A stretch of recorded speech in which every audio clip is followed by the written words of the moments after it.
Welcome viewers to the next video of the playlist standard template library in C++.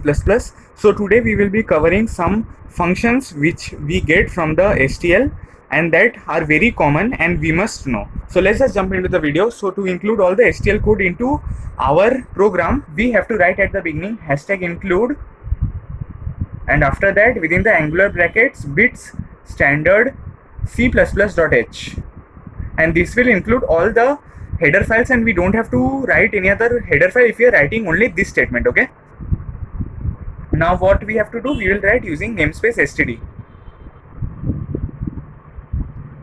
and whatever code we will be writing inside the main function. So we will write our main function also, int main.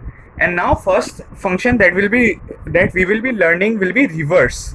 Okay, how to reverse an array or a vector. So let's say we have been given a vector int v, and after that equals to 1 2 3 4. Okay, so now if we want to reverse this vector, what do? We will simply write reverse v dot begin v dot end. So what will this do? That this will just reverse the vector. So if the vector was 5 4 77 and let's say 56, so this would have made the vector 56 77 4 and 5. So if we now just do for auto I in v and then cout I and l, and this is a shortcut method to print the elements inside the vector. So if we do this, what we will get? We will get 4 3 2 1 in the next lines. Okay, and not in the same line. Why? Because we are using endl. And what is the next function that we are going to learn? That will be the sort function. So to write the sort function, but before jumping into the sort function, I will try to tell you another thing is that if we would have if we had a vector, let's say int a5 is equals to 1 2 3 4, and we wanted to reverse that array. Okay, if we had an array, let's say int a5 is equals to 66 67 56 59 and then 65, and if we wanted to reverse this array, so what we would have done, we would have simply done what we did in vector, reverse a plus n. Okay, so the first we need to point to the first element and to the last element. So we do v dot begin in vectors and v dot end in vectors, but in arrays to point we will simply write a plus n, and this will reverse the vectors. Okay, so now we will see how to sort an array. To sort an array, we can simply do something like this: sort a plus n. And similarly, if we wanted to sort the vector, what we would have done? We would have done sort v dot begin v dot end.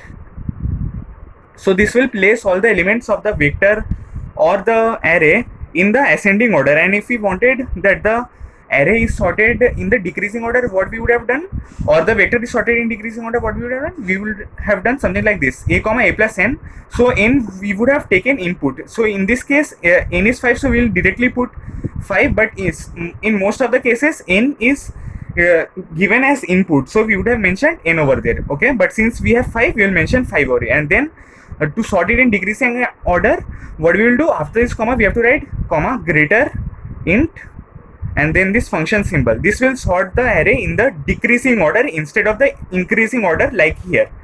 And now let's say we want to find the maximum element, but before that, what we have learned, just a quick recap, we have learned how to reverse a vector, how to reverse an array, how to sort an array, and how to sort a vector. Okay, and we have also learned how to sort an array in the decreasing order, and to have sorted the vector in decreasing order, we would have written v dot begin and v dot end over here instead of a plus 5.